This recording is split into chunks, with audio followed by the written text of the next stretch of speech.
Hola, si quieres ver contenido exclusivo con chicas atractivas que no están en YouTube, por ejemplo cuando Naruto se burla de vulgar Kushina, Mikoto o Tsunet, y muchas otras chicas sin restricciones. Ve a mi canal en post y suscríbete usando el enlace en la descripción. With weapons of all sorts. She didn't know at first why they were grouped up when that had chased a boy that had passed her not 5 minutes ago. When she had caught up to the group in question, she only had to look at the boy for a split second before figuring out why they were after him. His body now was covered in his own blood and various bruises were scattered all over his body as he lay down half-conscious in the center of a group of men and women, all angry at him for the beast inside of him. The group had taken a small step away from the boy as they had heard an unmistakable voice, one that filled with determination to protect the boy, as well as venom for the villagers who were attacking them this night. It wasn't an uncommon thing for the blonde-haired boy to be chased and beaten, but today was by far the worst of them.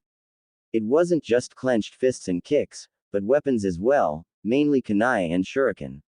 Many people's grips on their weapons had tightened with fear as they looked up, seeing a large trench coat flapping in the wind gently. Her purple, spiky, pineapple-like hair was sitting atop her head as it usually did. The group's eyes widened in fear as they fully recognized who was calling them out, and although they were afraid, some of them weren't going to show it. "We don't have business with you, snake whore," he spat out, rewarded with a piercing glare from the woman on the roof. "We just want the demon brat." She knew what it felt like to have the whole village against you, to have them hate you and treat you lower than dirt just because of association. It wasn't exactly the same case with the boy who had just been beaten senseless, but there were enough similarities between the two to make her go out of her way and stand up for him for the day. "The name," she said fiercely, unleashing all of her killing intent towards the group that had attacked the boy, "is Anko. Materashi. You forget it, and I'll have my snakes come after you." Her usual cockiness wasn't there, and was replaced by sheer determination to make sure that the boy's life would get better in some way after this. She knew his burden, his tenant, and she knew that his life was pretty bad for being known solely as the demon brat. She didn't want for him to go insane like the others, and since he held the most powerful of all 9, the damage from such a rampage would be pretty devastating. The stupidity of the villagers had made them believe that the Bey was simply the demon inside of him, and not his jailer. They all wanted revenge on him for one reason or another, but they failed to see that killing him will do absolutely nothing. The demon will regenerate in time and come back, punishing the village known as Konohagakure, or simply Konoha, for causing him so much trouble. As the silence had slowly passed, the villagers were becoming more and more scared of her. It was her specialty after all, and was one of the best in the torture and interrogation department, surpassed only by Ibiki Morino, who almost treated Anko like a daughter when nobody is around. "We're not afraid of you, snack." The man's words were interrupted by a kunai lodging itself inside of his throat, his body flying to the side and laying dead as he came in contact with ground. Anko smirked and jumped up into the air, landing just in front of the boy who she had been protecting. He was barely hanging on to life, but he was able to see everything going on around him. He couldn't move, much less speak, and simply lay there as the woman practically landed on top of him. The sudden landing had scared the villagers back a few more steps and her smirk had turned crazed. "What did I just tell you all? I may not have used my snakes that time, but it doesn't mean I won't kill you," she said in her usual cocky attitude, walking slowly over to the man who she had just killed and ripped her kunai from his throat, turning to the villagers and licking the blood from it so that the throwing dagger was clean. She had certain methods to scare the villagers, and by far that was one of her favorites just by how badly it scared everyone. "Now you better get going before Anbu shows up and you all end up like that guy," she said, pointing to the dead man that she had killed only seconds before. It didn't take long for the villagers to scatter from the alleyway, leaving just Anko, the boy, and the dead body. Her head snapped up to one of the darker shadows, and she narrowed her eyes, inspecting it closely. "All right, dog face. Neko, why don't you tell me why you didn't swoop in and save the Gaki?" "Hell, I bet he'd like to know just as much as me. The Anbu with the dog mask sweat dropped as his nickname was mentioned. It wasn't only Anko who used it, but also the boy when he would occasionally see him. The one in the cat mask was forced to hold back a giggle as they both appeared from the shadows in front of the woman and the now unconscious boy. Inu had taken note of his current state and the pool of blood around him as well, his mask tilting downward to look at the boy, then back up to meet Anko's eyes. I'll tell you later, but you should get Naruto to the hospital. The fox doesn't seem to be cooperating this time. Inu spoke up, glancing at the boy once more to bring Anko's attention to him. Anko turned around and looked down at the boy, seeing the pool of blood surrounding him and going right through his clothes. Damn it, I don't think he'll be happy about hearing his clothes are covered in his own blood. She thought to herself in a light tone, trying to lighten up the mood just a bit. Her head turned back to the two Anbu and nodded to them, silently telling them to meet at the hospital. In the case that they weren't looking or just didn't understand, she said it aloud. I'll meet you at the hospital with the Gaki, just get him a room and get the doctors ready. The two nodded and shushined away, leaving a small trail of leaves where they once stood. Anko had a matter to take care of first before the hospital, and slowly picked up the unconscious boy in her arms. He couldn't be more than 6 at the time, since she had just quick thoughts in her head about when the Kibui attacked. She was right, almost 6 years ago the demon fox had attacked, and was eventually sealed inside the boy in her arms. She didn't really care if her trench coat got messy or not, since she had a complete closet filled with many more just like it. She jumped up into the air and landed on the roof once more, running at full speed to the Hokage tower. The Hokage sat quietly at his desk as he dealt with his lifelong adversary, eternal rival, and opponent, paperwork. Even when he was younger and during his initial run as the Hokage, he hated having to do all of the paperwork that was required for the position. More than once he had asked how his processor, the Yondaime, had been able to do all of this work and still managed to have the time to live happily with his wife. The question baffled him, but all thoughts were halted as the doors were blown open with Anko holding the young, bleeding, and unconscious boy in her arms. His eyebrows narrowed as he took in the sight. It had been one of the very few times that Anko had actually looked concerned about someone that wasn't herself, and he only had to guess about what had happened. The villagers have attacked Naruto-kun once more, it seems. It surely won't be the last, but it does seem different. Sarutobi, the Sandaime Hokage spoke up, pausing from his late-night work and looking at the two of them. Anko nodded and glanced down at Naruto, who was in a state of deep sleep from the looks of it. The fox isn't healing his wounds like usual, so I had Neko and Dogface go and get a room for him so the doctors could patch him up. Sarutobi sat there quietly for a moment and looked at Naruto, his surrogate grandson and the spitting image of the old Hokage's predecessor. He looked up at Anko who had still seemed to be worried about him. Well, why are you here then? Having him here will do no good, Anko. We will speak once the hospital starts taking care of him. She knew that she couldn't say anything to make him talk to her now, so she simply complied with a nod and left the room, heading back outside in the dead of the night to the hospital which was only a short distance away. Anko dashed out of the Hokage's tower and stayed on the ground this time rather than jumping onto the rooftops, weaving through the streets while keeping Naruto in her arms.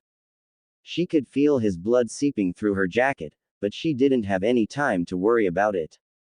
She ran into the doors of the hospital where Inu and Neko were standing with a few doctors, some of them having a slight discomfort with having to patch up the demon child.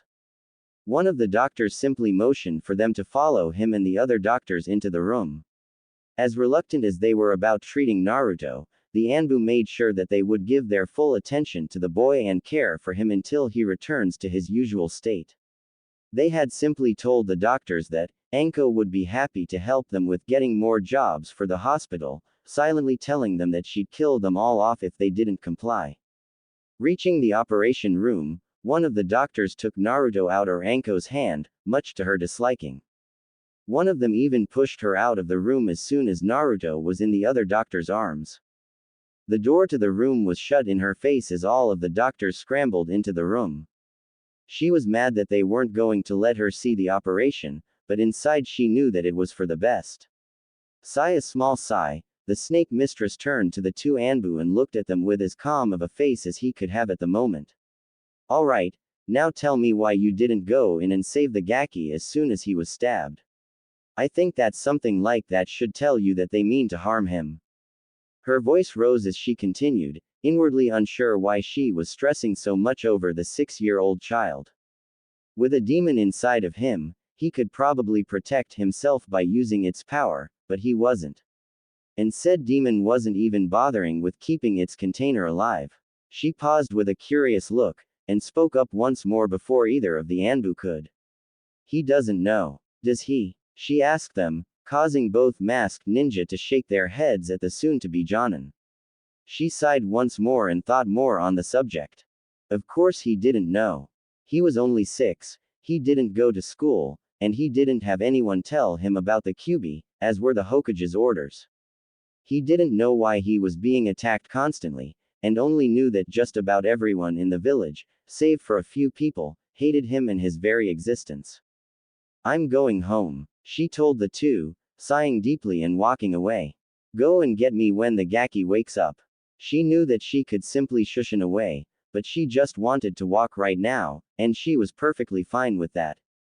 Walking back to her home on the edge of the village, she tried her hardest, but couldn't stop thinking about one person.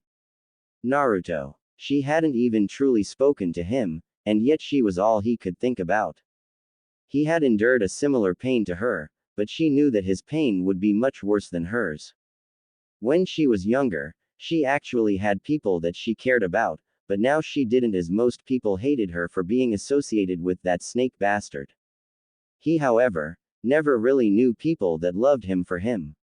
Sure, the Ichirakus loved Naruto, and they did care about him, but they probably wouldn't be like that if he wasn't there almost every day eating ramen by the bucket. Other than the Hokage, those were the only two people that she knew of who actually treated Naruto like a human being. She could count herself onto the list, but this was the first time that she had actually interacted with him. He was probably the only person that she ever felt bad for, and it was driving her crazy. She just wanted to think about something else, but she just couldn't. While she hadn't ever directly interacted with him, she had seen the boy around the village a few times with that impossibly bright smile on his face. His emotions seemed to be infectious, as when he smiled, a few others smiled around him without knowing it, and when he was in pain, others suddenly felt the same. Anko groaned heavily as she stopped and turned around. The hospital, along with the academy, were connected to the Hokage's tower, and that was where she was going. While she couldn't just make the village stop beating him up, she could at least do her damn best to make sure that he could protect himself when the villagers formed a mob, and that would take some time. Reaching the office to the Hokage, Anko opened up the door to find that the god of shinobi was still at his desk, signing papers.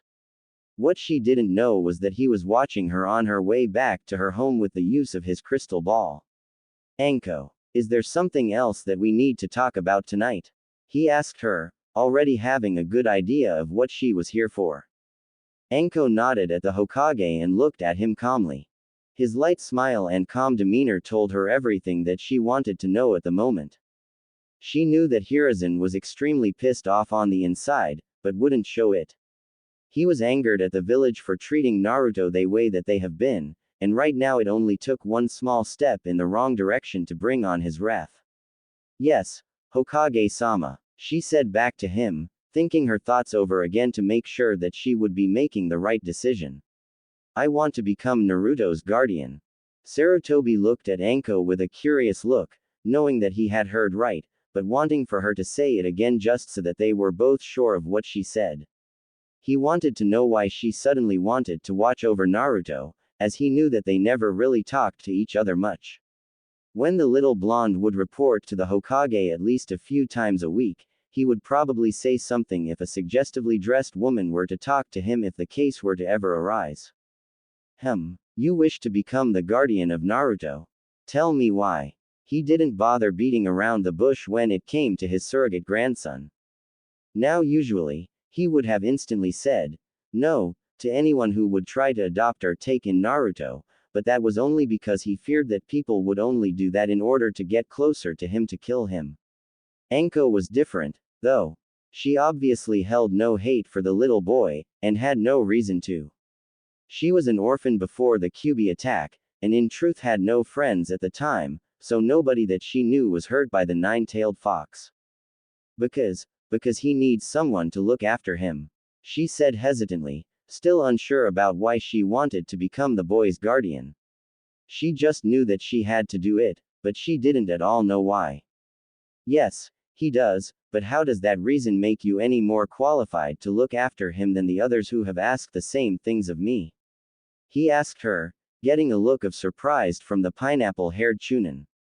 Others? What others and how many were there? She asked a bit frantically, questioning why the Hokage wouldn't let Naruto have a parent figure in his life. If I remember correctly, the Naras have asked me to give them custody of him, as well as Yamanaka Inoichi, and I believe even Choza has done the same as well. Hiyashi has asked to allow the Hyuga clan to watch over him, and surprisingly enough, and Inuzuka has asked the same. Sume, I believe. Anko couldn't believe what she was hearing. Those were all great clans, but why hadn't Sarutobi allowed them access to look after the boy? As if the Hokage were reading her mind, he spoke up once more just as she opened up her mouth and raised a hand to tell her to keep quiet until he was done. Before you ask any questions, I know that I should have let them take care of him, but I have no way of knowing if their intentions are true or not. I understand that I could have Inoichi come here and use his clan techniques, but what if they are conspiring against Naruto-kun? I cannot take risks like that, not with him. I've failed them far too much to let anything else come to him. Somewhat, Anko was able to understand what he was getting at. In a world where your killer could be your best friend, a little paranoia was always good for you. It wasn't all too surprising to hear that the Inoshika-cho trio all decided to house the boy, since when one made a decision, the other two usually agreed with it, especially when it was Shikaku who was making the decisions. However, she was more surprised to hear that the stoic Hyuga clan was also wishing to take in the boy. As far as she knew, no big numbers were taken off that clan during the attack 6 years ago, so maybe they weren't doing it out of revenge for their fallen clansmen. She could see the Inuzukas trying to get a hold of Naruto, since they had been known to pick up strays everyone once in a while. However, she didn't know what his last statements meant. She assumed that it had something to do with the Kyuubi, but his reasoning was much more than that. He had promised the boy's parents to look after Naruto, and he wasn't going to let them down any more than he already had.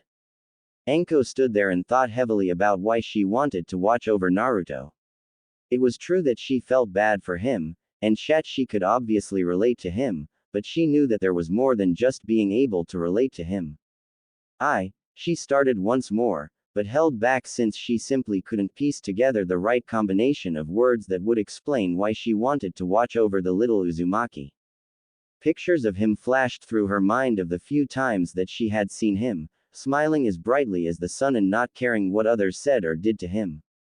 Surprisingly, she saw herself in him, always doing what she wanted without caring what the villagers did, always having a reason to eat there, food of the gods, and hiding their pain under a mask of fake emotions. She wasn't sure how long she was standing there lost in thought, and the fact that it was the dead of the night didn't help at all either. Sarutobi sat there patiently and also had little of an idea of how much time had passed. It hadn't been more than several minutes, but the silence made it seem much more than that. Breaking the silence, the Hokage and a good idea that he would share with Anko, and maybe that would give her some more time to think about her answer. He had already deemed her worthy of looking after his surrogate grandson, but he wanted for her to know why she wanted to take care of him, as he already had a pretty good idea of why she opted to do so. He wasn't the Hokage for nothing, and had good reasoning for holding such a title. He was just as smart as he was powerful, making him a dangerous foe in multiple instances. Anko, he said, bringing her attention back to the real word. Since it seems that the Kyuubi will not be helping Naruto this time, he will most likely be unconscious for a few days. Take this time to think about why you want to watch over him. When he wakes up, I will send one of my Anbu to get you and you can give me your reasoning then, okay? Nodding slowly, Anko said nothing to her Hokage as she stood there, still trying to think over why she wanted to watch over him. She knew that she was far from being the best person to look after a kid, and really, she wasn't even sure that she could do it. Sure, he had some spare money after missions, but she had heard that the Jinchuriki would put a restaurant out of business if he wanted to. She didn't have the money to pay for that kind of food, and although dango was her go-to food, she still had to eat healthily. She was a ninja after all, and she needed to be healthy at all times. If that is all, Anko. It is getting late, and I believe that you have some thinking to do. Take care, Sarutobi said to her, getting another nod from her before she walked out the door. From the calm and focused look she had on her face, it was easy to see that she was already thinking about this and taking it seriously as well. That was odd for Anko, especially considering that this was more about Naruto than it was about her. The Hokage knew, though, as the two of them were both equally important in this matter. He decided not to elaborate on it further, and instead rose from his seat, planning on retiring to his quarters for the night. Naruto groaned lowly as he opened his eyes. He had no idea where he was, but it obvious wasn't Konoha. He had been all over the village, and he had not once seen a sewer design like the one that he was currently in. Although the sewer appeared dirty and filthy, there was no scent whatsoever. The young blonde slowly picked himself up off of the ground and looked around some more. He had realized that there was no pain when he stood up, and upon inspecting his body, he was bruise-free, something that was usually common for him, but still off. Usually there would be very light and small markings from the previous cuts, but his body was perfectly fine. Suddenly, a threatening aura of power made itself known to Naruto, causing him to flinch and take a step back. After a moment of silence, there was a low and deep laugh coming from afar. Naruto wanted to know where he was and how he was perfectly healed, so he followed the sound of the voice where a large gate with a piece of paper on it stood in his way from continuing further. Naruto was small enough to pass through the gates, but he didn't as of yet. He didn't know what was on the other side, and he was being unusually cautious about the ordeal. Suddenly, a deep voice spoke to him. My jailer decides to visit me at last, to what do I owe the honor? The voice was obvious sarcastic, and although nothing could be seen from the other side of the gates, Naruto knew that whoever was speaking to him was on the other side. The young blonde took a small step over to the gate, now examining the piece of paper with the kanji of seal on it. Naruto didn't know what to say to the voice, as he wasn't sure what it was talking about in the slightest. He had just been called a jailer, but it made no sense to him. He didn't own a prison, and had no relations to one. Deciding to ask the obvious question, Naruto took another small step towards the gate. Who are you? A deep and low laugh could be heard from the other side of the gates, and as time passed, it slowly got louder and louder. Who am I? Whoami? I am the great Kyuubi no Yoko. Its thunderous laugh could be heard all throughout the sewers, causing Naruto to take a small step back. Suddenly, its laughing ceased, and there was nothing but silence for a moment. Slowly, the demon fox walked up to the bars and looked down at its container, an evil smirk on its face. In reality, the Kyuubi had actually called Naruto into the seal, and only asked the first question to humor itself. Naruto didn't say anything to the demon fox, his eyes wide and his jaw just slightly down. He had heard about the demon fox attack before when he was sneaking around, but he had no idea that he was connected to it. It all made sense now that he came to the realization of what was going on. Suddenly, his jaw clenched, and his eyebrows narrowed. The tailed beast. So you're the reason I always get beat up. Because I have you locked up in me. Baka fox. Why don't you just leave? He was clearly mad at the fox, but the beast didn't seem offended. The Kyuubi understood the hate that came from the village, as it did attack it 6 years ago, and did a fair amount of damage. To be fair though, it wasn't really it that was attacking. The QB knew that someone was controlling him to attack Konoha. If it was that easy, Kit, I would have already left your body by now, we are bound until your natural death. The QB was getting off track, and shook its head slightly at the boy who was looking at him questioningly, wondering what it was talking about. That is not why I called you here, though. I want to make two things perfectly clear. It spoke seriously as it practically glared down at the boy, but not sending any killing intent his way. Naruto remained quiet, wanting to know what it was going to say. The first, I did not attack Konoha out of my free will. I was controlled into doing so and had no choice of my actions.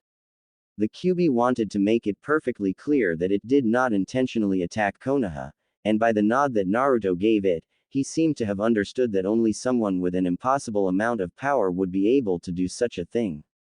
The second thing is that I do not plan on having a weak container.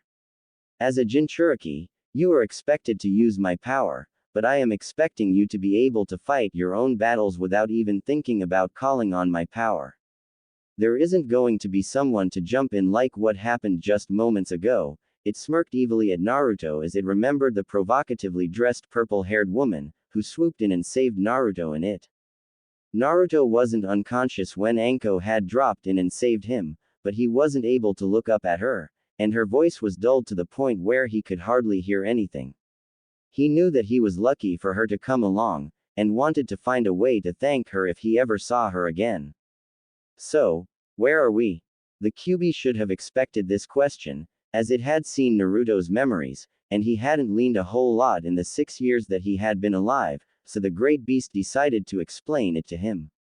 This is your subconscious, the mindscape. With enough training, you can reshape this world with a simple thought, and maybe then I can finally get a nice place to live for once. It muttered the last part as it looked down at Naruto, slowly laying down to attempt to become level with the boy. But enough of that. The QB spoke, making Naruto look up at it wondering what it was about to say next. You need your rest, and let this be a reminder that you cannot rely on me to keep you alive. I expect you to become strong, and when I find you worthy, I will allow you to use my powers. Naruto nodded at the demon fox and it nodded back to him. The young boy watched as the world around him became black, and smiled to himself knowing that he had possibly just made two friends. The first one was the QB itself, who didn't seem as bad as he thought it was going to be, and the second one was the person who had saved him. He knew that he would have to ask the Hokage who had saved him, but that could wait until he woke up. Back out in the real world, two Anbu watched over the boy, making sure that nobody would come in and attack him while in this state.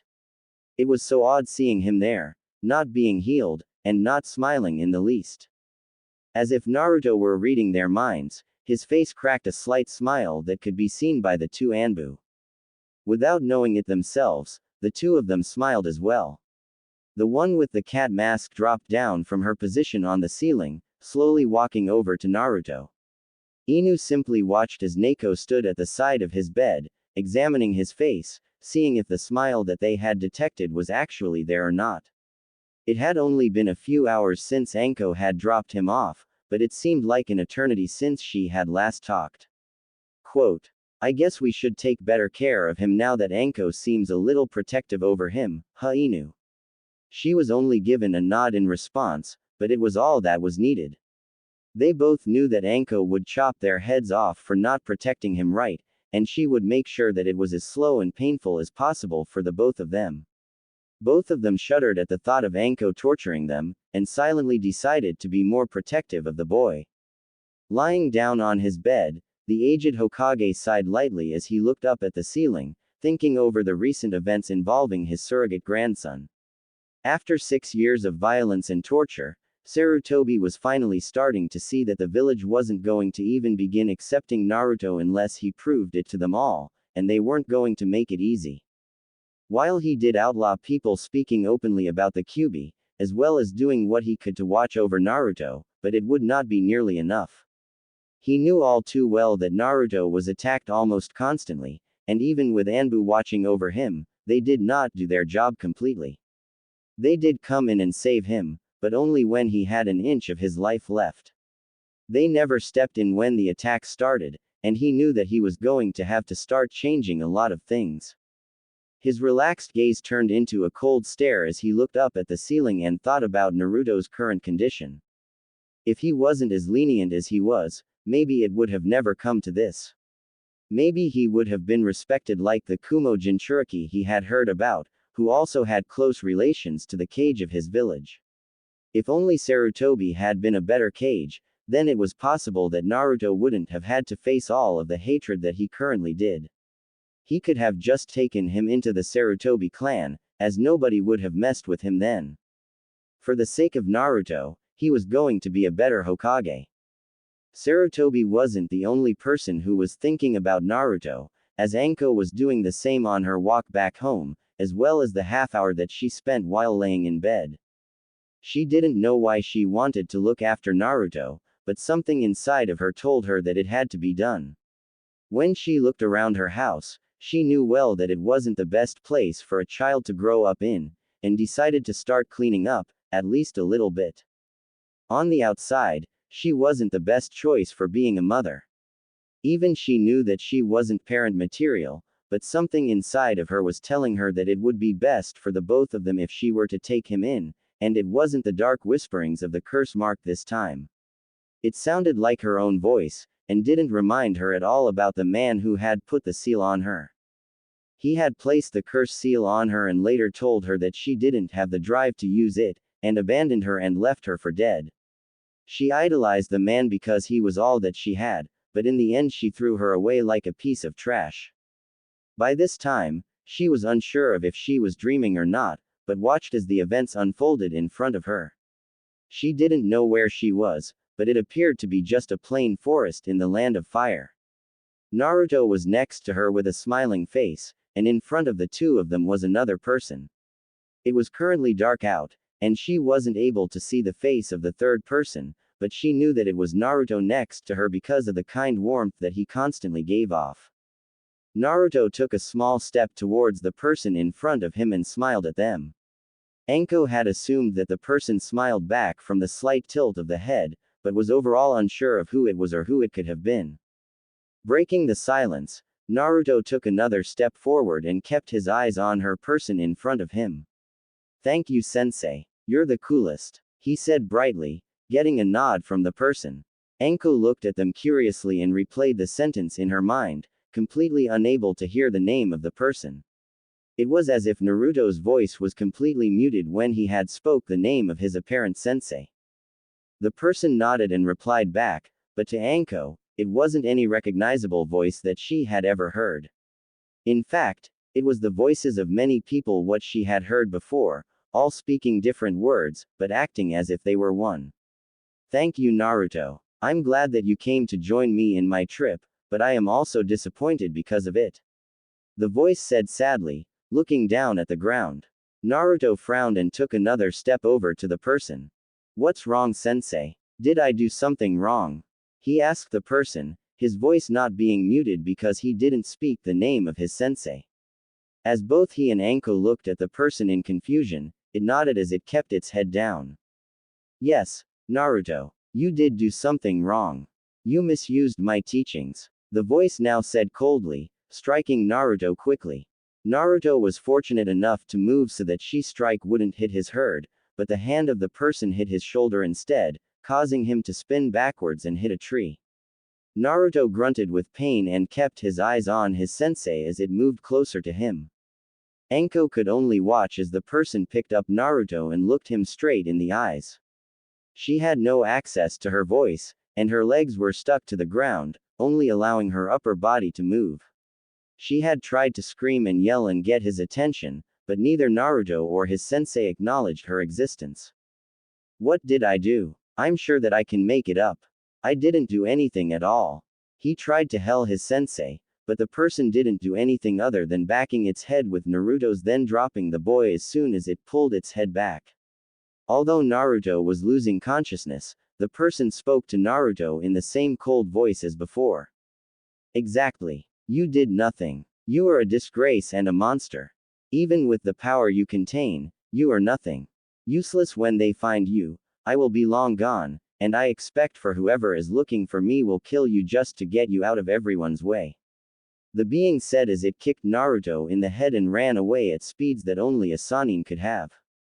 Anko was enraged at the person who hurt Naruto, but also worried since she knew whoever would find him would surely finish the job. Suddenly, her legs began to move again, and she quickly ran over to Naruto and held him in her arms. He was a little taller than she had remembered him to be, but it still felt like him. She didn't know how long she had been sitting there, crying and trying to wake him up, but the next thing she knew he was back in her bed, covered in sweat and the covers that she was sleeping under now on the ground. The memories were too real for her, and she replayed them in her mind constantly. Naruto looked so heartbroken when his sensei had told him that it was disappointed. She assumed that he had put a lot of trust into his sensei, and all of a sudden she was out cold and left to die. Her eyes widened even further as she came to the realization that it was impossibly similar to when she had last seen Orochimaru, but he was in her place, and his sensei was literally anyone, as all of the voices she had heard were from people that she knew. She struggled to continue thinking about it, but she knew that it was the key to answering the question that her Hokage had given her. It was so much like her own ordeal, but at the same time it was different. She knew inside that she couldn't let something like that happen to him, and she knew that she couldn't let him turn out like she did. As she told herself the night before, she began to clean up her apartment after eating breakfast, planning on getting the place clean enough for another person to move in. Anko hoped that the Hokage would allow her to take in the little gaki, and spent more than enough time practicing what she was going to say while cleaning. After having felt that her apartment was fine for the time being, he smiled to herself and took a brief shower before getting new clothes and heading out. Even though she appeared tough as nails and borderline psychotic on the outside, she wasn't really as mean as she seemed. She had to make an image for herself to prove the village wrong about her, and if that meant not being able to look at things that were even a tiny bit frilly in public, then so be it. It was still fairly early in Kanagaku, and although Anko usually wouldn't be up at the current hour, but she had business to attend to. He had some things to talk to the Hokage about, as well as the fact that she needed to see if Naruto had gotten better since the night before. Kakashi and Yugao had both told her that the Kyuubi wasn't helping Naruto's healing process, and she only hoped that the fox would finally decide to help now. While busy with her thoughts, Anko wasn't able to see the young girl that she had just bumped into.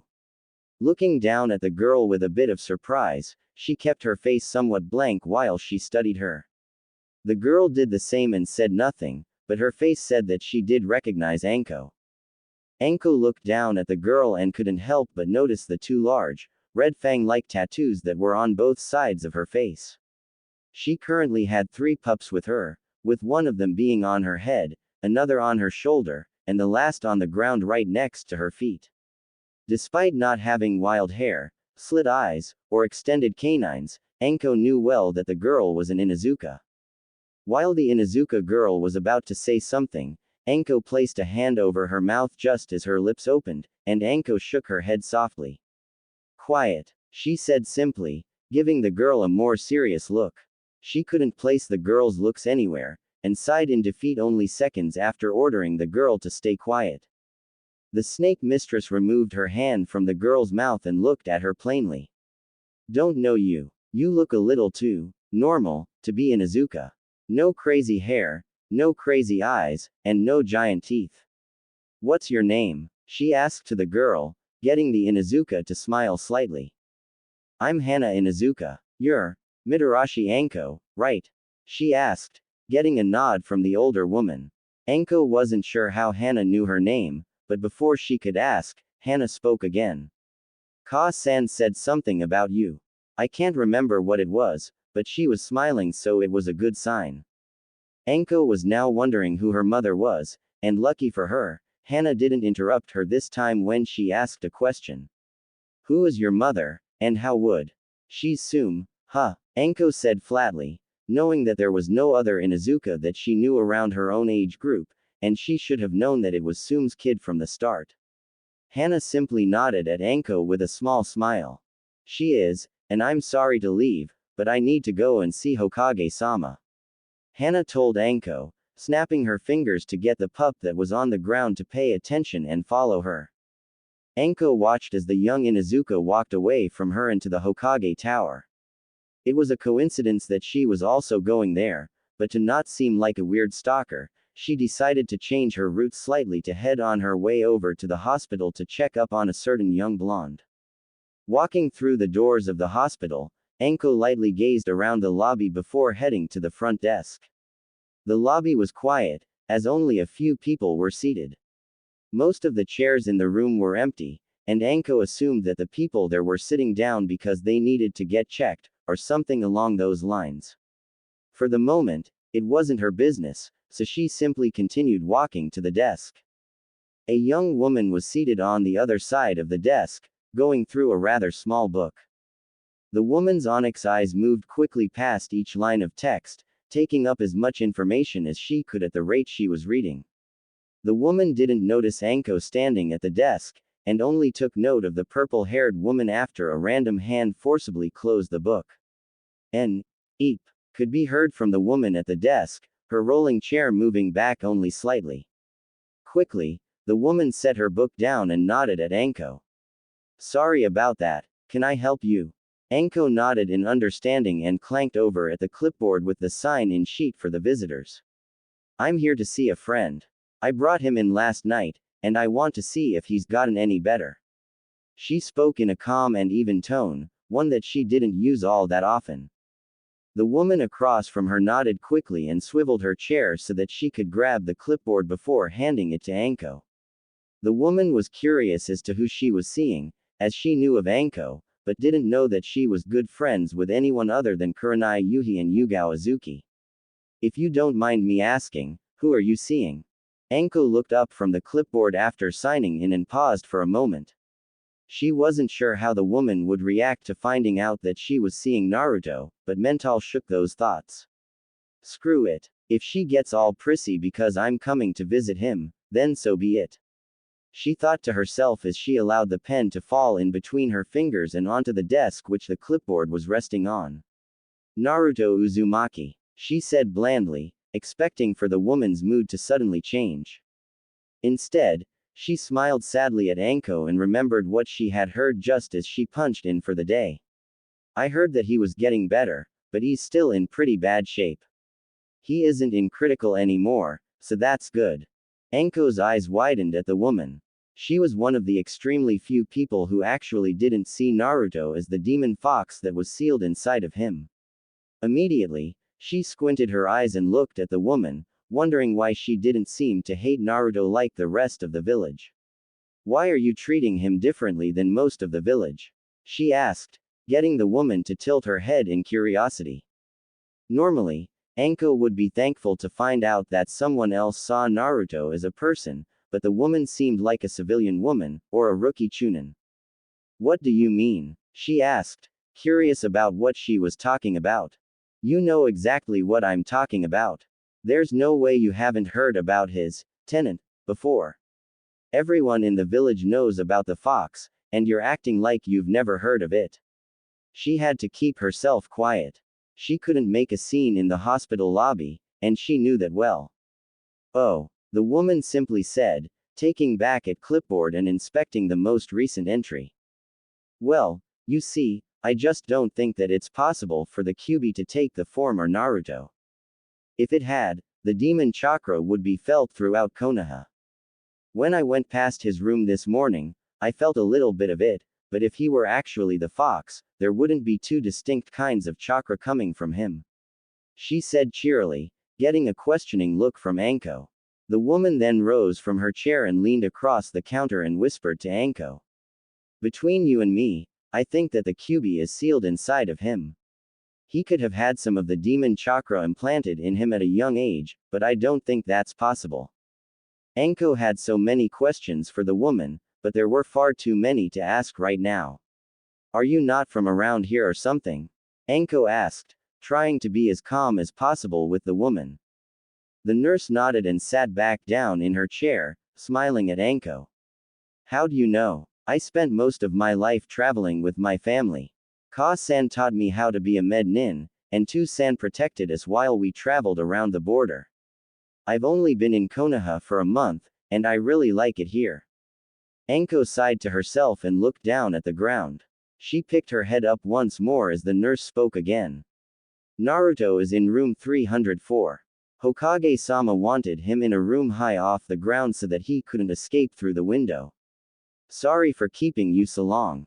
The purple-haired woman nodded slowly and walked away from the desk, leaving the kind woman to her own devices. She was a little odd, but Anko didn't mind that at all. Even though she only met the med nin, she had a feeling that she could be trusted. She was certainly smarter than just about all of the civilians in Konoha, and that was welcomed and appreciated. Anko walked through the white halls of the hospital and made her way to the third floor, where she assumed Naruto was put after he left the ER. She could only hope that the fox was cooperating now, and from what the woman at the counter said earlier, she was being led to believe that Naruto was being healed by the previously mentioned fox. She quietly read off the numbers on the doors as she passed them, stopping as she found the room that Naruto was apparently in at the moment. It didn't seem like that woman would lead her on and tell her to go to the wrong room, but one could never know. With a light sigh escaping her lips, Anko reached her hand out and grabbed the handle of the door, twisting it and pulling it in her direction to open it. Walking in, the first thing she saw was the blindingly bright blonde hair of the young Uzumaki, who was resting peacefully in his bed. A soft smile graced her lips at the sight, and she walked over to the side of the bed, pulling out a chair to sit on. Wake up soon, Yaki. Because when you do, your life's getting a whole lot better, Anko thought to herself as he sat next to Naruto, simply watching him inhale and exhale. He looked so much better than he did when she had found him, and she knew that only the Kyuubi could have done something like that. She didn't know how long she had been sitting there, just watching over the boy, but suddenly, she spoke up and broke the silence. You don't have to sit in the shadows like that. It's probably pretty uncomfortable from where you two are. Neither of the Anbu were really surprised to hear that Anko knew that they were there, but they were both curious about how long she had known on their presence. The Inu and Neko masked Anbu left their stations in the shadows, knowing well that Anko would pull them out if need be. Suddenly, Anko smiled sweetly at the two of them and talked in a voice far too sweet for comfort. While Neko wasn't as affected as Inu was, she was still quite scared of the Chunin woman in front of her. Now, tell me exactly why you two didn't jump in and save the Gaki as soon as it started getting dicey. Neither of them had anything to say to Anko. They were both ashamed for not helping him sooner, and had no reason to not protect him other than, just because. Anko understood this, and after a while she broke the silence once more. Under no means was she completely forgiving them for what they did. She was pissed at them to no extent, and she wanted their masked heads on spikes. She kept that to herself, however, and tried to stay calm. Alright then. Just do your damn jobs the next time this happens, otherwise I'll have to step in again, I may even chew the two of you out to dolphin.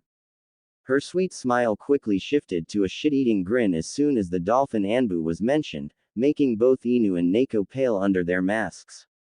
Dolphin had only been in the Anbu for a little more than a year, but that wasn't to say that he wasn't skilled. With his speed and tracking skills, he's probably one of the few that could ever catch Naruto, if the case were to ever rise. He wasn't an Anbu captain like Inu was, but Dolphin sure acted like one. He had sparred with Inu a few times, and the dog-masked ninja would win by smaller margins each time. At the rate he was at, he'd be equal to Kakashi in a few years. You don't have to do that, Anko. We've learned our lesson. He'd have our heads for not doing our jobs correctly. Neko spoke up, her mask directed at Anko. Neither of the purple-haired women understood how they could talk perfectly fine under those fairly thick Anbu masks, but Neko had assumed that it was some kind of seal or something. She's right. We'll be watching him better from now on. Inu spoke as well and paused for a moment, thinking about why Anko was there. Why are you here, Anko? Something important must have happened for you to go this far for him. While some would have taken that as some form of an insult, Anko simply nodded. She understood what Kakashi was getting at. She was always as tough as nails, and hardly ever cared about anyone other than herself. She didn't favor kids in the slightest, and she was well known for being bloodthirsty.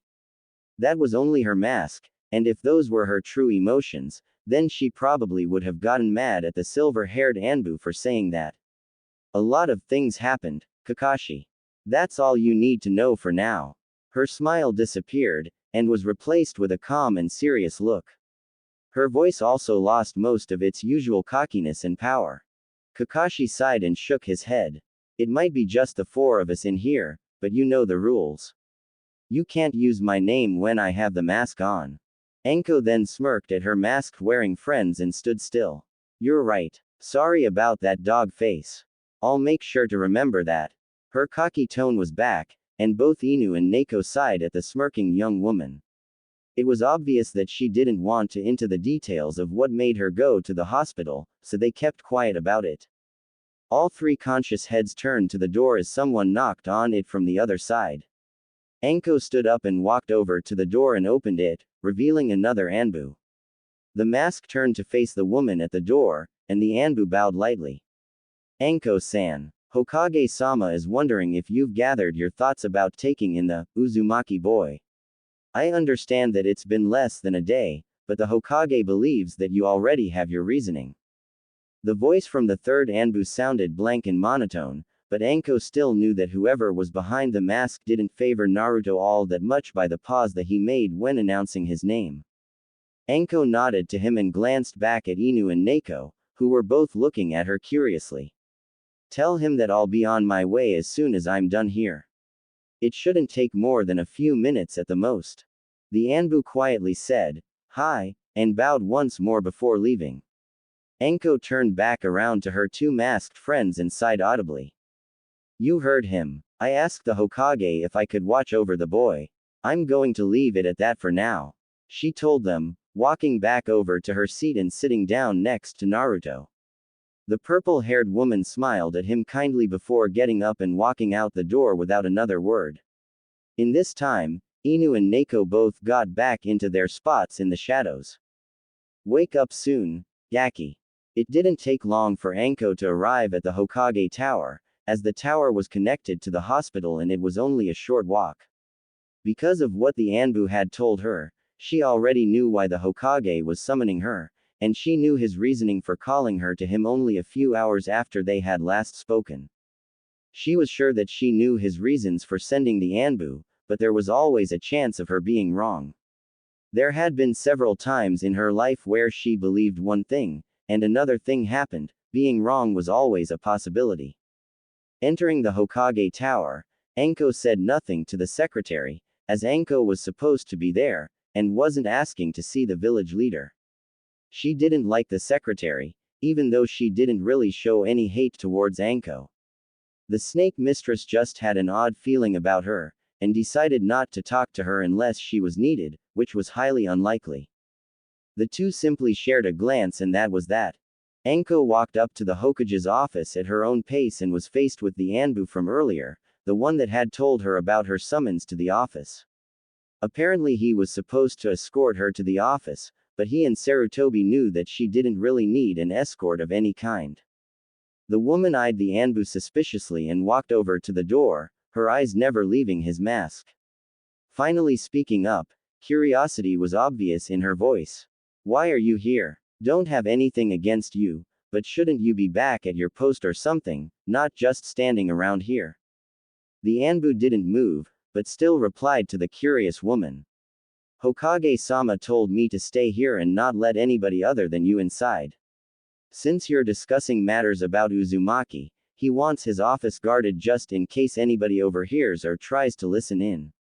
Privacy seals will be put in place when you walk in, allowing you to speak at any volume you with without attracting attention. I see. Well, thanks, was all that Anko said before knocking on the door to the office. After a brief moment, a faint, enter, could be heard from the other side. The doors opened to reveal the Hokage sitting like usual, looking at Anko with a calm smile. Something seemed different to her. The atmosphere of the room wasn't like it was before.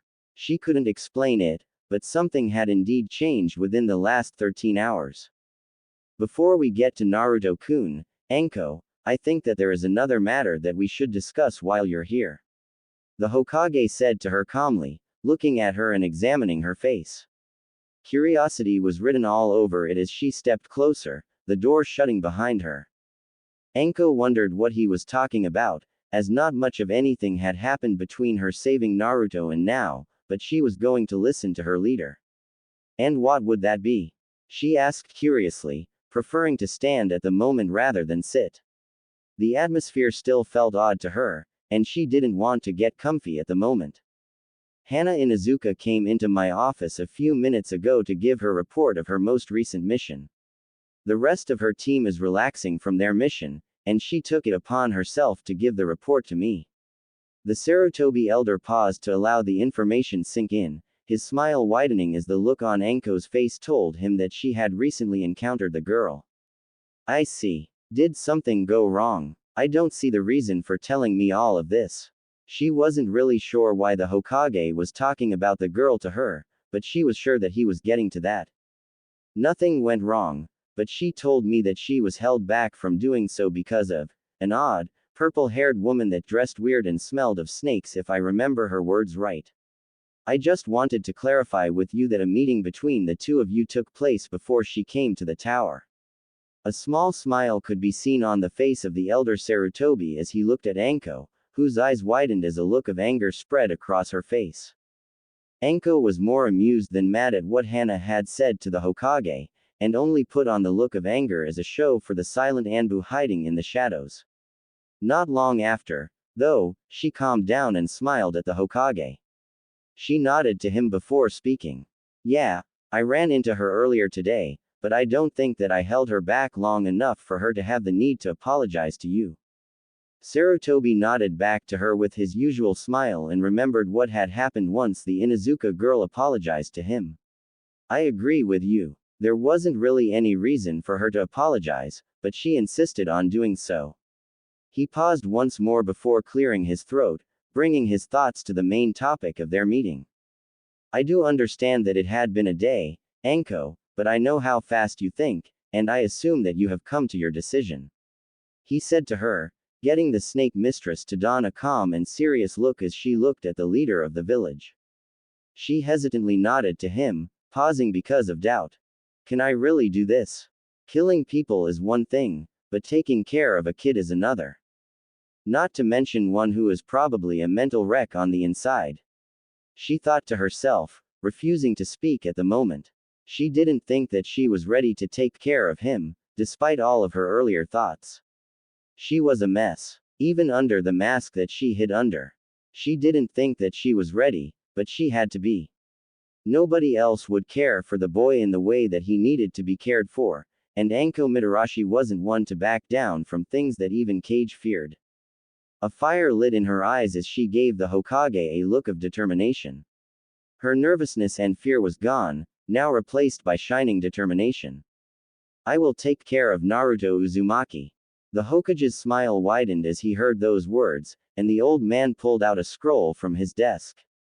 It was the document that would legally sign Naruto over to her, and all he needed is her signature and a blood sample. The sample was a new addition, as it was just to make sure that it was actually her signing the paper instead of someone else.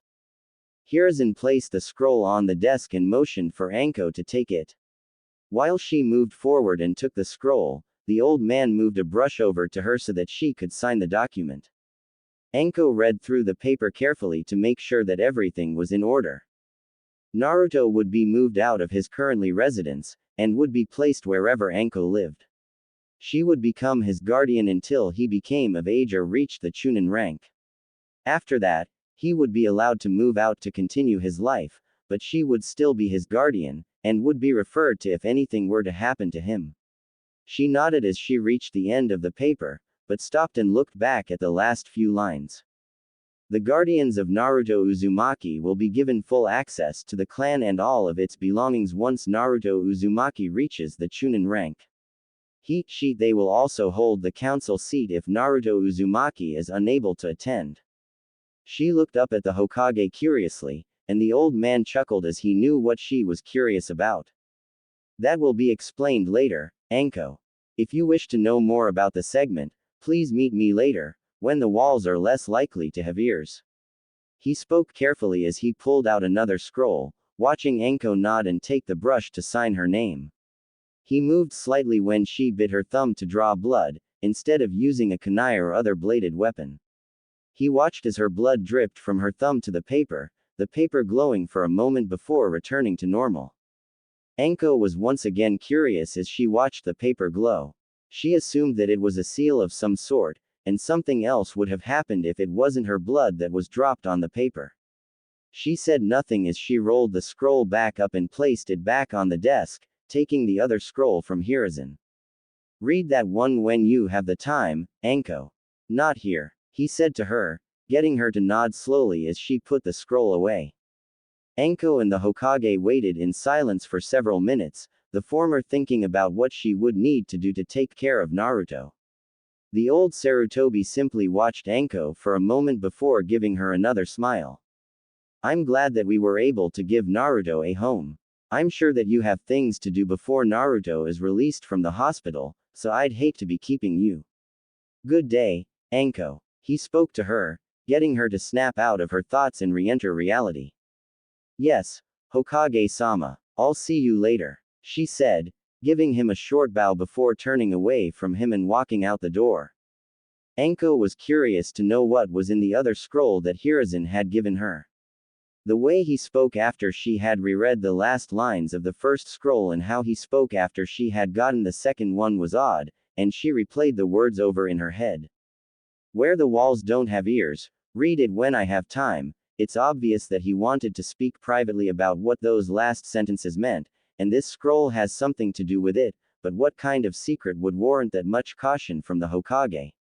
Sure, he might be old, but he can still kick Major if he needed to. She wanted to look at the scroll right now, but even though she wanted to, she knew that it would better to wait until she was back home. She had planned to do a couple of things first, but they could wait. Walking back to her house, Anko was left alone to be with her thoughts. She still had doubts about raising Naruto, but she didn't know who else was going to do it, and she couldn't just pass him on to be someone else's problem. She had been so occupied with her thoughts that she didn't realize that she was home until she almost ran into the front door. The house that Anko lived in wasn't run down, it wasn't a mess, and it wasn't anywhere near what people expected from her. The snake woman had a fairly nice house that was near the edge of the village. It had a simply tan coloring to the outside walls, and it was for the most part bare with the exception of a few windows and the door. The young woman unlocked the door without any problems and closed it behind her. Just about everyone assumed that she lived in a hellhole with torturing devices, rotting pieces of flesh, and many other inhumane things. Actually, it was a fairly nice and well-furbished home. Tan was the primary color, with grays, blacks, and purples in various other places to keep it from being monotonous. Many of the pictures on the walls of her with her two main friends, Yugao Azuki, and Kurenai Yuhi. She could be seen smiling, laughing, and even a few not long after the results of her pranks. While she didn't prank all that much, when she did, the town was often in ruins because of them. Flopping down on her couch, Anko pulled out the scroll from her trench coat and opened it up, reading through it slowly to not miss anything important. She could have easily read through it quickly and still memorize all of it, but she just wanted to read it slowly at the moment. Anko, I'm so glad that you were willing to become Naruto's guardian. I know that you weren't happy when finding out that I had turned down many capable clans who also wanted to watch over Naruto, but I do have my reasons. Without doubt, I'm sure that you noticed the last few lines of the document. I hand-wrote this document myself, because it is far more important than people will realize. I want to talk more about it with you tonight at the Hokage mansion, where I'm sure that nobody will be able to listen into the conversation except for us. I know that it seems a little excessive, but it is absolutely necessary. I'm going to have Naruto stay at the hospital for a few more days, as it should give you time to prepare living with him. He needs a parent in his life, Anko. Despite what you think, I'm sure that you can be there for Naruto when he needs you. Sarutobi Hiruzen, Sandaime Hokage. The sun was finally starting to set in the village of Konohagakure, and very few people could be happier about that than Mitarashi Anko. There were several reasons behind her joy, the main one being that she could soon go to the Hokage to talk to him about something that seemed to concern Naruto and a council seat. The precautions that he took to make sure that only Anko saw the message that he had given her were enough to tell her that this was important, and in the wrong hands this information could cause chaos. While thinking of that, she also wondered why Hiruzen had chosen her out of all people to watch over Naruto. She didn't even truly know why she had offered to become his guardian. As the day passed, she thought more about it, and believed that she was close to coming to a conclusion. The Snake Mistress was one of the few people who could truly connect with Naruto. She had felt the village's wrath much like he did, and knew what it was like to be alone. She saw a bit of herself in him, and didn't want for him to be corrupted by the village any more than he already was. She could see his mask as if it were a physical object, and she knew that underneath that mask was a hurt and tormented boy who was treated badly for reasons he didn't understand. All it takes is one well-placed strike to shatter his mask and his soul to reveal the monster they took him as. If no one intervened, it was only a matter of time before the Kyuubi took over his body and decimated Konoha. She understood his pain, and she could put an end to it. This had been one of the longest days of her life. While she did kill some time by buying food for both Naruto and herself, she had spent most of the day cleaning her house to the point where a single speck of dust wasn't on the ground, and waiting as patiently as she could for the day to pass. Getting ready to grab some dinner for both her and possibly the boy she would now be raising, Anko heard a knock at the door. It could have only been a few select people, as nobody really came out to see her. When she got to the door, the Snake Mistress opened the door to see her red-eyed friend on the other side. She was dressed like the normally was, with her wild and long black hair going down her back and her dress mimicking the thorns of a rose. Judging by her slightly fatigued appearance, as well as the fact that she was lightly panting, Anko could tell that she had run from wherever she was before to Anko's home. Kurenai, what brings you over to my little neck of the urban woods? Anko asked with obvious curiosity. A cat told me that you were becoming a parent. She replied with a rather bland tone of voice, but a small hint of something else was also in her voice. Anko couldn't tell exactly what it was, but she was sure that it was excitement. Anko nodded slowly, cursing under her breath at Yugao. Yugao didn't gossip all that much, but when her friends were involved, the chances of her talking about something raised noticeably. With Naruto involved as well, the chances were raised even higher. What of it? She replied simply, unhappy with Yugao at the moment. She was going to get her back, and she was going to get her back good. Kurenai slowly showed herself in. She and Anko had been friends for so long that just appearing at one another's house wasn't uncommon.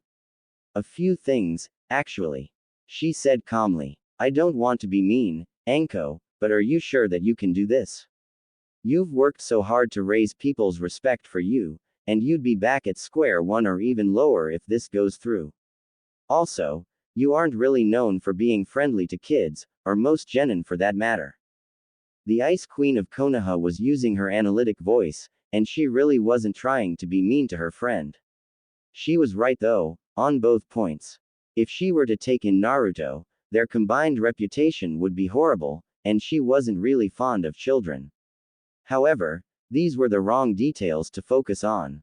Anko knew better than to take what Kurenai said directly. She might have been using her analytic voice, but there was always more to it than that when she was involved. Anko shook her head at her friend, following her into her house and closing the door behind her. I'll be fine, Nai-chan. And you're going to have to be more persuasive if you want to take care of him as practice before you get busy with Asuma. She finished with a smirk and a teasing voice. With Anko's last words, Kurenai blushed lightly and shook her head at her friend. That's not what this is about. Anko, taking care of a kid is a huge responsibility, and with all of the life-threatening missions you take, every day you spend with him might be your last. Yes, if you go through with this, helping you take care of him would help me for the future, but everything you've done, everything you've worked for, will have been for nothing. Anko gritted her teeth in anger. Her friend meant good, but she wasn't doing any. She was insulted by her friend, the person that was supposed to be there for her when she needed her most. And now that she wasn't there for her. Then so be it. She practically shouted. He is a time bomb, Kurenai. He smiled his way through every cruel and painful day, but what happens when he snaps? All of the anger that the village had showed him will be returned tenfold, and with the rage of the QB to go along with it. I can't let that happen. I can't let him turn into what I almost was. She finished in a whisper, and her eyes were fixed on the ground as she thought back to when she had almost fully become the deadly and bloodthirsty woman everyone believed that she was. Of course, she was actually like that, but not to the extent that she showed everyone. It was silent for a few minutes, and Kurenai simply stared at her best friend. After some time, Kurenai smiled at Anko, put a hand on her shoulder. She didn't say anything, but her smile told Anko that she was going to help her however she could. Kurenai saw the fire in her eyes when she spoke. Anko truly wanted the boy to be happy, and she was willing to give up everything she had worked on for his happiness. The Ice Queen knew that she and Yugao saved Anko from becoming an insane sadist. She had seen the boy a few times, and every time she passed him she would always see him smile and walk through the streets like the glares and whispers didn't exist. Only Kami knows what would happen if he were to snap. Even the QB would run when a good man goes to war. Asuma's going to be surprised in the future when he sees how well I take care of children. Kurenai said quietly, getting a smile from Anko. That's if you stop crushing on him and make a move. Anko replied with a smirk. She knew how her friend could be sometimes. Kurenai sighed and kept her eyes locked onto Anko's. Her friend was truly willing to throw everything away for the boy, even though she had only just met him the day before.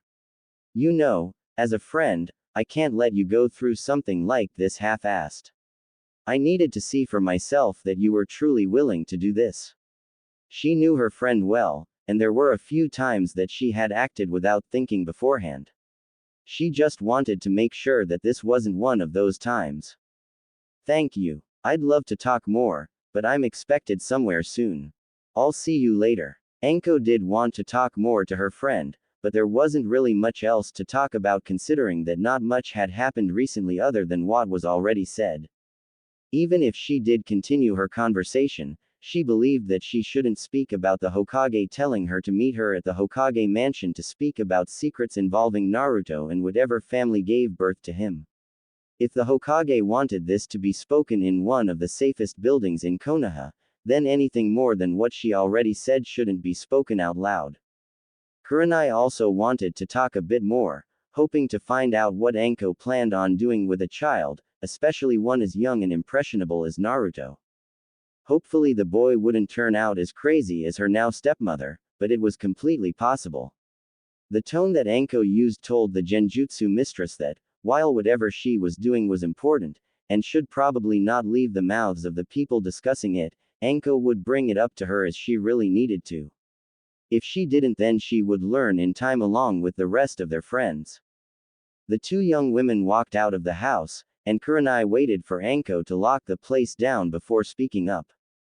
Well, I'll see you later then, she said, giving her friend an honest smile. You'll be that boy's world, you know, she said as she walked off, only barely being able to see the honest smile that her friend gave back to her before she headed off as well. Minutes later, Anko arrived at the Hokage mansion. The building was not far off from the academy and the hospital, and looked quite similar, in fact. The main thing that stood out were the two guards who stood in front of the place.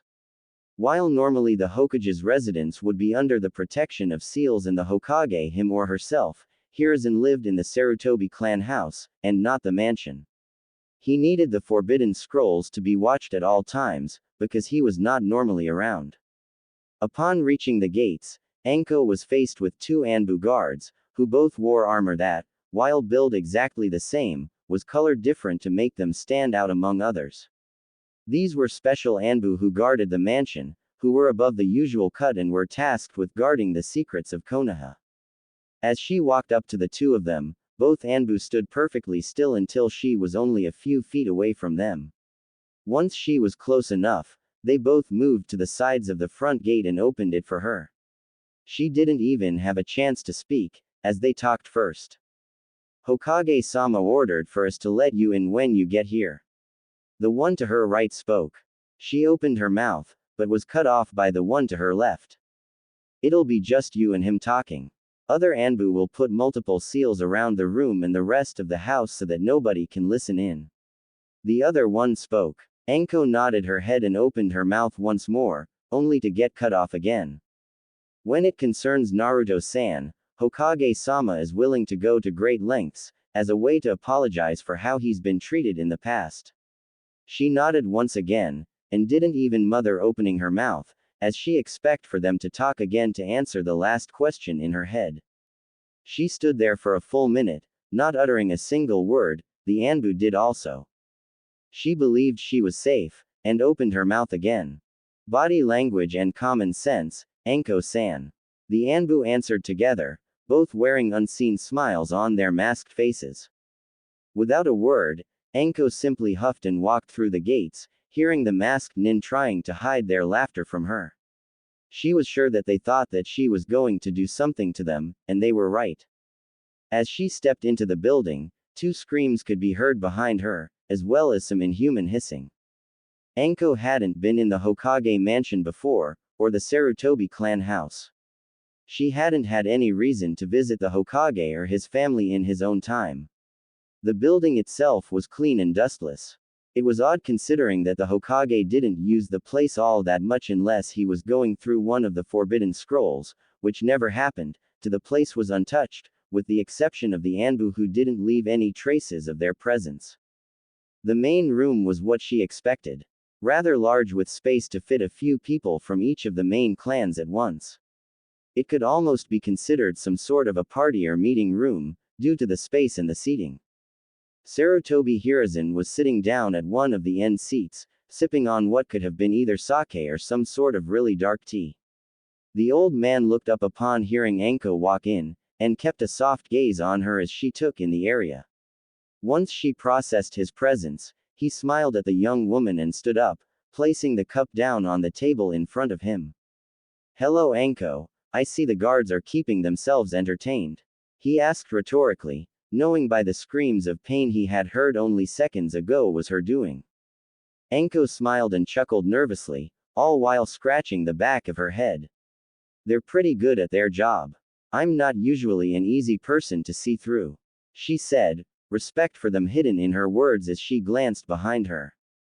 Hiruzen chuckled as well, and motioned for her to follow him while he went into another room. She wordlessly nodded and followed, watching as the old man took long and calm strides to wherever they were heading to. "So, can I ask what this is all about? I mean, the paper the let. When we activate the seals, then you can begin your questions." The Hokage cut her off, not even looking back at her as he led her through a maze of hallways, ending at a room that was at the end of a hallway. Hiruzen slowly opened the door and walked through it, motioning for Anko to come through as well. He didn't need to, but it acted as a signal to tell her that they were where they were supposed to be at. As predicted, she followed and entered the door before he did, allowing him to close the door behind them both. There was a small pause between the door closing and the Hokage actually speaking. During the pause, a small pulse of chakra was emitted by one of the Anbu to tell him that the seals were in place and he could talk freely to Anko without worry of people overhearing their conversation. Breaking the silence, Hiruzen started first. "Anko, what I am about to tell you is of the utmost importance. Until it is revealed to the public by myself, you are not allowed to tell anyone about anything that it's spoken about in this room, do you understand?" He used a tone of authority that he didn't use often, showing the true ninja that he still was inside of an old man's body. Anko nodded to the village leader and stayed silent, allowing for him to continue speaking. In the paper that you signed, signing over Naruto-kun over to you, it stated that you will be given a seat on the council. I have no doubt in my mind that section of the paper had been running through your head, at least for a little while. At this, Anko just continued to nod. It also stated that he will get all of his clan items once he reached the rank of Chunin or reaches the age of consent, if he does not choose to be a ninja. Hiruzen highly doubted that Naruto wouldn't be a ninja, as it was in his blood to do so. Naruto does have a clan, Anko. In fact, he actually has two. The old monkey stated, causing Anko's eyes to go wide. She assumed as much, considering that the part about the clans wouldn't be in the paper if he didn't belong to one. But she couldn't believe that he had two clans. With that kind of position, he could be as important as the Hyuga clan or the Uchiha clan. Her hands clenched in anger as she looked at the ground, scowling fiercely at the hardwood floor underneath her. She couldn't believe it. He had the power of two clans and Hiruzen was making him leave off the streets. Why? She choked out, trying to keep herself from lashing out at the old man, who just stood there, unchanging. Why are you letting him live like this? She shouted at her leader, unable to hold back the rage she currently had for him. It had only been a day, but that boy had in fact managed to become her world. She didn't know how it happened, and she didn't question it. His image gave her clarity, power over the curse mark that echoed dark whisperings throughout her mind. He was her hope. Hiruzen simply looked down, a frown on his wrinkly face as he thought about what the boy had been through. I will explain, he said quietly, lifting his head a moment later to look at the enraged and hurt Anko. She gave him the look that told him that she would attempt to kill him if he didn't start explaining. Take in Naruto's appearance and attitude. Think back on every moment you saw of him. He stated to her, his face going neutral once more. Who looks like he does, and who acts like he does? Anko tried her best to calm herself down. She needed to think about this, think about all the times she had seen and heard Naruto. His sun-kissed blonde hair, his eyes that were as blue as the ocean, filled with curiosity and wonder. He shouted about becoming Hokage, and if he wasn't doing that, he was stuffing his face with ramen noodles from the Ichiraku ramen stand. He was as stubborn as a bull with the intelligence to match, but at times he could be unnaturally smart and understanding. He never stopped doing what he loved, and followed his heart. There were a number of people who had those characteristics, but one face made everything click in her head. The Yondaime, she whispered, her eyes wide once more. It all made sense. He was married to Kushina, who shared the Uzumaki name. Her clan had a spot on the council since Uzushio was decimated and brought to ruins. It didn't last long, as once Kushina died and Naruto took her name, they immediately removed her seat from the council to keep Naruto from getting his hopes up. Minato Namikaze's name was brought to clan status once he became a Hokage, as he wasn't a part of a clan beforehand. Anko didn't know either of them personally, but she had talked to them on occasion. Naruto looked just like his father, and acted like his mother. It was odd how nobody had noticed it before. Shikaku probably knew about it taking his intelligence into account, but probably didn't care when taking his laziness into account as well. Hiruzen nodded slowly and looked at Anko with a small smile. He knew that she understood now, that he had reasoning behind not bringing Naruto's heritage into light. Being the child of the man who killed countless Iwa shinobi and no doubt many more, and the woman who was the remnants of a great clan and village of sealing masters, who was also gifted with the ability to use chakra chains, there would be a high price on his head in the eyes of any shinobi. The Hokage decided that this would be a good time to bring Anko back into the physical world, and began to speak. He would be one of the most wanted shinobi in the world if that were to get out, which is why I never brought up his heritage to him before. Anko's head snapped to face Hiruzen, staying quiet so that he could continue speaking. If I were to tell everyone about his heritage, especially at this young age, the entire village would be at his beck and call, willing to do anything for him simply because he is the son of the Yondaime. There is a great chance that it would make him arrogant, and use his family name as a means to get what he wants. The civilians of the village would throw themselves at him as a way to apologize, and most likely see you unfit for raising him. They do not see what I see, what most of the shinobi on the council see. He is not a demon child, and he is not the Namikaze heir. He is Naruto Uzumaki. He is who he is because of what he has done and what he has seen, not because of whom he is related to. I believe that you will do well in helping him stay leveled when his heritage is revealed. His speech made Anko feel a little better about the situation. As she wasn't from a council clan, she would be one of the best choices for being the parent of Naruto.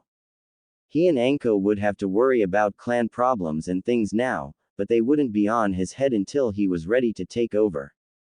She could also bring a somewhat new perspective into the view of the people on the council. Half of the council consisted of shinobi, so just about every perspective was already seen and considered, but her actions and decisions could be overlooked much more easily because she wasn't from a clan herself, and had no clan experience beforehand. In a way, they had political freedom in most situations. She knew the rules and laws that applied to being a Konoha nin, and she had to abide by those like everyone else, but she didn't know or understand the unspoken political rules. She never in any want, desire, or need to know them. She was being placed on the spot as the temporary matriarch of the Uzumaki and Namikaze clans, and was to be given leeway in the political world because of it. Naruto was just a boy. He probably wouldn't be able to understand it even if he wanted to, and therefore was given freedom from politics as well. There was another pause, but it wasn't Hiruzen who spoke next. With the topic of Naruto and the clans, Anko decided to keep with that and asked a related question. When will the public know? She asked the Hokage, curious to know what his new plan for going about this was. I will tell the Shinobi Council during their next meeting, not at the joint meeting where the council can have their say. The ninja clans will be much more understanding than the civilian ones, and they will know along with the rest of the public in a few months. That will give you and Naruto-kun time to get used to living with each other. At this, Anko nodded her head. She didn't know that the old monkey already had a specific date for revealing his heritage to the world. For another few minutes, the room is deathly silent. The information that was given out had gravity, and neither of the ninja in the room could pull their thoughts away from it. Anko didn't know what else to say anymore, but Hiruzen had one last thing to say to his now surrogate daughter. Anko, you know how important Naruto is to me, much more so now than before because of what was recently said. I'm not telling you as your Hokage, but I'm asking you as an old grandfather.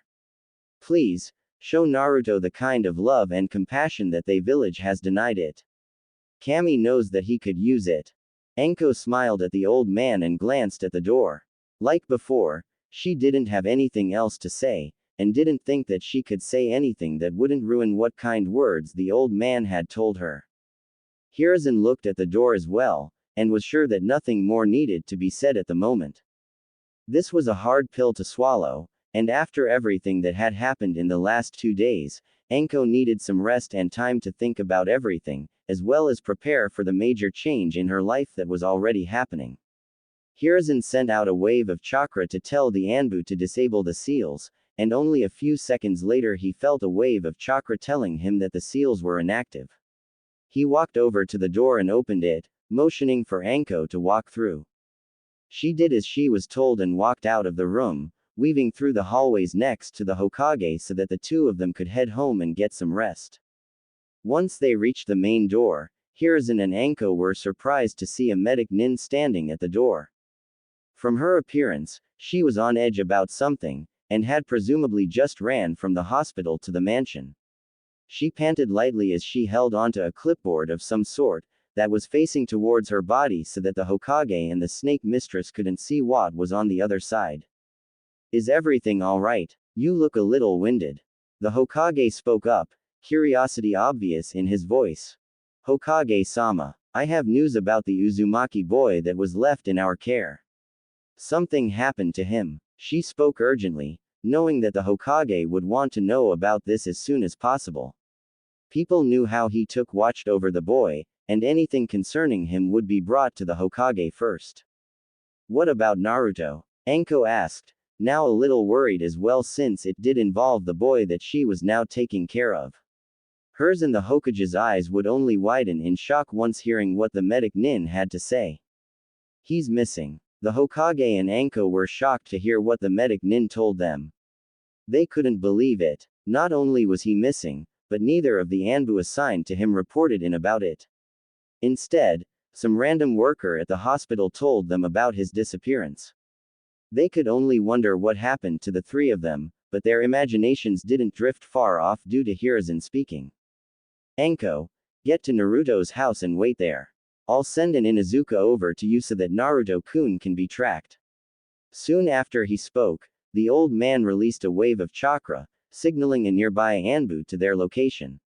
It was one of the special Anbu, as they were right next to the Hokage mansion. What do you need, Hokage-sama?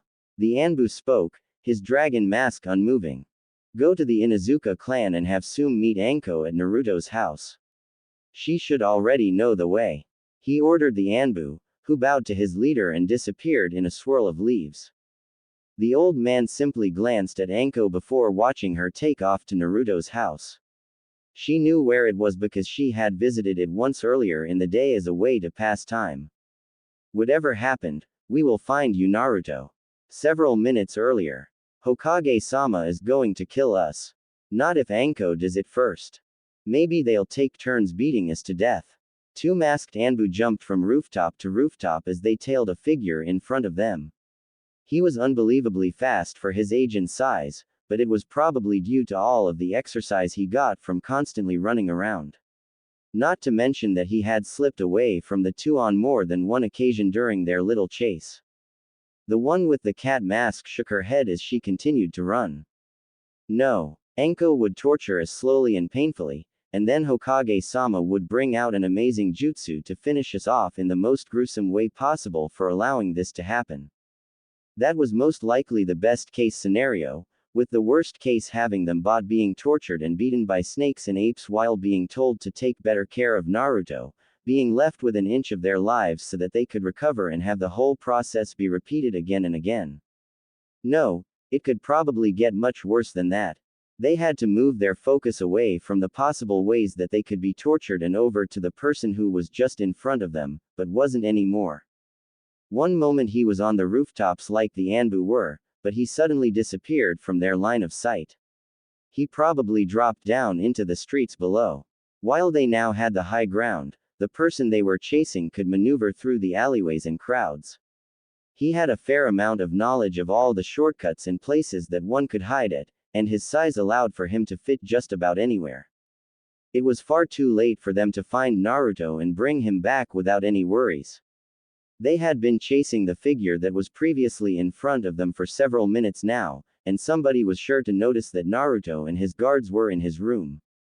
The two Anbu dropped down to the streets below as well, and had just dropped down in time to see the head of hair that they were looking for in a sea of brown, black, and other colors. They smirked under their masks and continued to chase after him. People seeing him and the Anbu run through the streets simply assumed that he had done something wrong like usual, and didn't form the usual riot. It was odd, but appreciated by both the chased and the chasers. Not long after, they had managed to chase him into a denser part of the village, with thinner roads and several more dead ends.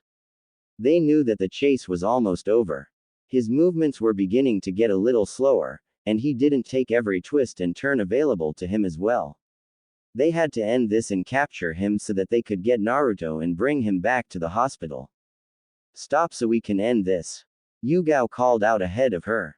The person simply smirked and made an effort to move faster. Not a chance. You'll have to capture me. He shouted back, the smirk never leaving his face as he continued to run, jumping back up to the rooftops to give himself a little space. Kakashi and Yugao continued to tail him, both sighing inwardly as they should have known that he wouldn't go back without a struggle. Kakashi threw several kunai in front of him. He wasn't trying to hit the person he was chasing. He was hoping that they would become an obstacle to him, and make him either slow down or trip. As he planned, the person in front of them tripped over one of the kunai that had lightly dug itself into the roof, and caused him to fall over and back down onto the ground. He was good, but not good enough. The person grunted as they hit the ground, glaring at the two figures who appeared before him. That's not fair. You can't use kunai. Yugao shook her head at him, taking an unnoticed glance at Kakashi. We can use any techniques at our disposal. You should be lucky I didn't decide to use my sword. That's a part of the rules. Yugao said, getting a nod from Kakashi. Yeah, that's how it goes, and you could have been off much worse. He said to the person on the ground, who still looked up at them with anger. You guys didn't say anything about rules. He shouted at them as he got up, brushing himself off. Well, this is ninja tag. Even you should know how it goes, future Hokage-sama. Yugao said in an uncharacteristically kind and somewhat mocking voice. Kakashi nodded once more and looked around. It might have been too enclosed to see the sun, but the lighting of the area said what needed to be said. And the sun hasn't gone down before you were captured, so we can't talk to the real Hokage-sama about letting you out of the hospital. He said, looking back down at the person in front of him. He was silent. He didn't want to accept his fate. He knew that he was beaten up pretty badly this time, and he knew that the Hokage would keep him up in the room for a month until he decided that he was healthy enough to move around again. He looked up in mild surprise when he felt a hand on his shoulder, which came from Yugao. Don't make this harder than it needs to be, Naruto. Hokage-sama and Anko are probably worried sick. We didn't leave them a note or anything saying that we'd be with you. Let's get going. She took her hand off of his shoulder and began to walk back to the hospital, and was followed by Kakashi and eventually Naruto himself. A little more than 2 hours ago, Naruto had woken up. He didn't know all the details about what happened, but he knew that he was beaten up and someone came to save him. Kakashi and Yugao filled him in on everything else, and deeply apologized to him for what they had done, or what they hadn't done. He accepted their apologies and asked them if he could leave the hospital, as he was feeling much better thanks to the healing of the Kyuubi, added with his own Uzumaki blood. They had told him that they didn't have any say when it came to releasing him from the hospital, and only the Hokage and the doctors and nurses assigned to him could do anything about that. After several minutes of complaining about it, a deal was made between the three. If Naruto could last until after the sun sets in a game of ninja tag, then Kakashi and Yugao would talk to the Hokage about possibly letting Naruto out of the hospital. If not, then Naruto would owe each of them a favor to be done sometime in the future. Looking back, neither of them knew why they agreed to it. They could get in serious trouble for giving the Hokage a scare involving Naruto, not to mention what Anko would probably do if he had gotten injured again. Luckily, he wasn't, and the bruise that he had gotten from the fall disappeared in only a few minutes. Hopefully the Hokage and Anko would have mercy on their souls. Present time. The dragon-masked guard of the Hokage appeared at the Inuzuka clan ground and knocked on the door to the main home. It did not take long for someone to open the door, and young woman there was quite surprised at seeing an Anbu at her home. The girl looked at the Anbu curiously and took a step back, allowing for him to come in. What do you need, Anbu-san? She asked politely, something uncommon for an Inuzuka to do. The Anbu simply stood where he was and looked at the girl before him. She had the marks of an Inuzuka, but she didn't look as feral as the others. She had a Konohagakure headband wrapped around her waist as a belt, telling him that she was at least a genin. Hokage-sama needs Sume Inuzuka to help in tracking down someone. It's an order by the Hokage. He said monotonously, as per the usual with him. The Inuzuka girl looked up at the Anbu and shook her head. Ka-san is out on a mission right now. I can help, though. The triplets are really good at tracking. She looked into her home and whistled, causing 3 pups to scramble to their master. She then looked back at the Anbu and gave him a nod of assurance. Lead the way. Ryu stayed quiet for a moment, internally deciding on whether or not to take Sume's daughter to the Uzumaki house in place of Sume. She should have to do. The Anbu nodded back and began to run at a pace that the Inuzuka girl was capable of. It was still fairly fast, but it wasn't the ANBU's top speed. The three dogs all climbed onto the girl in various spots and held on as she began to run as well. It was a good pace for her, and she was glad that the Anbu was going that slow for her. In little time, they arrived at the Uzumaki house. The Inuzuka girl had never been near this specific house before, as its old and beaten up appearance would have told her if she had been there before. When she got there, she noticed that there was a woman waiting in front of the door. She appeared impatient, almost frantic, and familiar as well. It didn't take long for her to recognize the older woman that was not in front of him. Enko-san, she said with surprise. Enko couldn't have mistaken the girl for anyone else, and was truly assured when she heard her voice. Wow, what a surprise.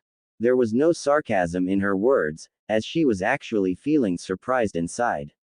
Where's Sum? She asked, her franticness being heard in her voice. She's out on a mission. I'm the next best thing. She wanted to assure these people that she was ready to do whatever the Hokage needed her mother to do. Enko sighed inwardly. She had to get to know more people than the three people she was always around. She was already on good terms with Sum, so becoming friends with her shouldn't be too hard. Alright, let's go. I need your pups to find Uzumaki Naruto, and as fast as possible. There's a whole bunch of stuff in his place that we can use for his scent. Enko told the Inuzuka girl as she practically kicked down the door. It was already beaten up, and he wasn't going to be living there any longer, so it wasn't really a problem for her. Hana tilted her head in confusion and slight worry. I don't think it's good to just break into his house, even if it is a means to find him. Enko shrugged her shoulder and began to walk around, looking at things and wondering what would be the best thing to get his scent from. It doesn't matter. I'm his parent now, and he's moving out of this dump as soon as possible. Hana just sighed and kept the triplets from going wild in a completely unmarked place. It had so many smells, but two of them stood out to her. Ramen and blood. Aha! Enko shouted, holding one of the several identical jumpsuits that Naruto had in his wardrobe. She handed it over to Hana, who took it and offered it to the Heimaru triplets, who sniffed the outfit several times before jumping off.